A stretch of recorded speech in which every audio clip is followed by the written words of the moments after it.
एक छोटे से गांव में हामिद नाम का एक मेहनती किसान रहता था। हर सुबह सूरज निकलने से पहले वो अपने काम के लिए जंगल की तरफ निकल जाता।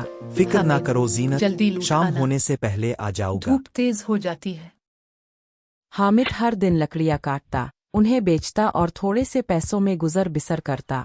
बाबा सादिक गांव के दाना बुजुर्ग थे, लोग उनके पास मशवरा लेने आते। एक दिन हामिद हस्बुल मामूल जंगल की तरफ गया, मगर इस दिन जंगल कुछ मुख्तलिफ लग रहा था।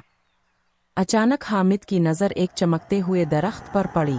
इसके पत्ते सोने की तरह दमक रहे थे। दरख्त के नीचे एक सुनहरी फल गिरा। हामिद ने सोचा कि इसे उठाऊं। करीम ने दौर से ये सब देखा। इसके दिल में लालच की आग भड़क उठी। शाम ढलती है, सूरज सुरा हो चुका है। जीनत दरवाजे पर खड़ी हामिद का इंतजार कर रही है।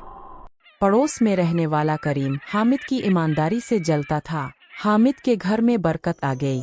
सुनहरी फलों ने उनकी जिंदगी बदल दी।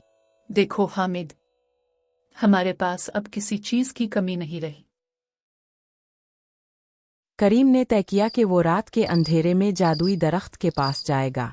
अगर मुझे वो दरख्त मिल जाए तो मैं दुनिया का अमीर तरीन आदमी बन जाऊं।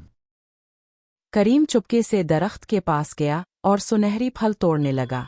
बस एक फल, फिर मैं हमेशा के लिए अमीर हो जाऊंगा। दरख्त के पत्ते सुरा हो गए, हवा तेज चलने लगी। सुबह हुई तो गांव वाले करीम के घर के बाहर जमा थे। मैंने गलती की। बाबा सादिक ने करीम को समझाया। बेटा, दौलत कभी चोरी से नहीं मिलती। तो ब्रल, अब मैं कभी लालच नहीं करूंगा। हामिद ने करीम को पानी पिलाया और तसल्ली दी। भाई, इंसान से गलती हो जाती है, दिल साफ रख, सब ठीक हो जाएगा। तुम वाकई बड़े दिल वाले हो। दोनों ने वदा किया कि आइंदा नेकी के रास्ते पर चलेंगे। नेकी करने में जो सुकून है वो सोना नहीं दे सकता।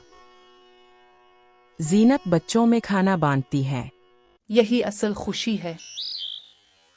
दरख्त पर नेकी कभी रोशनी के ज़ाय नहीं लफ्ज़ होती। उभरे। ये लालच फल तबाही तुम्हारे है, ईमान का नेकी इनाम है। कामयाबी है।